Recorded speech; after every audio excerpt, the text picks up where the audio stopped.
नमस्कार मंडळी, मी खरवस बनवलाय. कसं झालंय ते तुम्ही पाहतच आहात. एकदम मस्त आणि परफेक्ट असा खरवस बनून तयार झालेला आहे, बरोबर? बऱ्याचदा काय होतं ना की खरवस परफेक्ट बनत नाही, बिघडतो. कारण त्यासाठी काही परफेक्ट असं मेजरमेंट नाही. कारण की खरवस बनवताना आपण फक्त गोडाचं प्रमाण मोजून मापून घेऊ शकतो. बाकी चिकाचं दूध कसं आहे यावर बाकी सगळं अवलंबून असतं. त्यामुळे मग खरवस बनवताना आपल्याला फक्त टिप्स कामी येतात, की ज्या फॉलो करून आपण आपला खरवस परफेक्ट बनवू शकतो.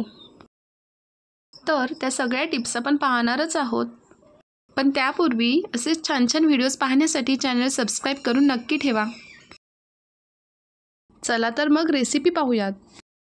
सगळ्यात आधी मी इथे कढई घेतलेली आहे, कारण मला फक्त अर्धा लिटरची शिजवायचं आहे. हा खरवस उकडण्यासाठी आपण इडलीचा पॉट किंवा मग कढई, कुकर, पातेले वगैरे काहीही वापरू शकतो. ह्याला उकळी आली म्हणजे खरवसाचं भांडं आपल्याला यामध्ये ठेवता येईल. आता मी इथे एक डबा घेतलेला आहे. हे चिकाचं दूध आहे. नॉर्मल दुधामध्ये आणि या चिकाच्या दुधामध्ये फरक तुम्हाला समजत असेल. तुम्ही पाहू शकता हे नॉर्मल दूध आहे आणि ग्लासामध्ये आहे ना हे चिकाचं दूध आहे. त्याला थोडासा पिवळा कलर असतो आणि घट्टसर आणि चिकट असतं. मी इथे 1 ग्लास चिकाला 1 ग्लास दूध घेतलेला आहे, समान घेतलेला आहे. सगळ्यांनाच नेहमीच हा प्रश्न पडतो की चिकाच्या दुधात दूध किती टाकायचं आणि त्यावरच तो चिक घट्ट पातळ कसा होतो हे डिपेंड असतं. थोडीशी वेलची आणि थोडीशी सुंठ टाकायची आहे. तुम्हाला हवं असेल तर तुम्ही फक्त जायफळ, थोडीशी वेलची किंवा मग सुंठ यापैकी काहीही टाकू शकता. अर्धा लिटर दुधाला 125 ग्राम साखर टाकली आहे. एकदम परफेक्ट गोड बनतो खरवस. साखर विरघळून घ्यायची. आता आपण मुद्द्यावर येऊयात. सर्वांनाच प्रश्न पडतो की किती चिक आणि किती दूध घालायचं ते. तर याचं उत्तर असं आहे की चिक आणि दूध याचं कोणतंही ठरलेलं प्रमाण नाही आहे. यासाठी आपण स्वतःच पाहायचं असतं की हा चिक किती घट्ट आहे, चिकट आहे का, त्याचा रंग कोणता आहे. पिवळा रंग असेल तर तो घट्ट असेल तर त्यामध्ये जास्त दूध सामावतं आणि जर कमी घट्ट असेल, सफेद असेल, पातळ असेल तर त्यामध्ये दूध टाकण्याची कधीकधी आवश्यकता पण नाही पडत.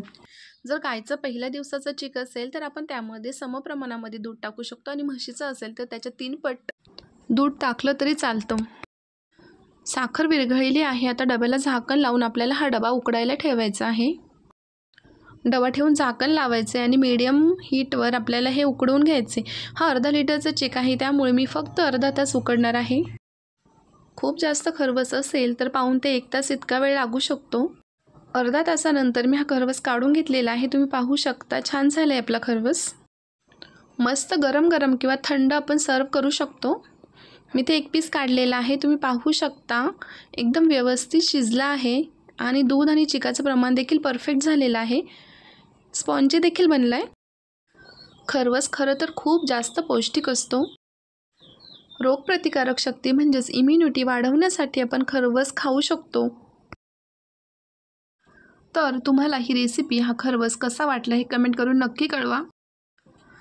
यापुढे असे छान छान व्हिडिओज पाहण्यासाठी चॅनल सबस्क्राईब करा, व्हिडिओला लाईक करा. पुन्हा भेटूयात. तोपर्यंत धन्यवाद.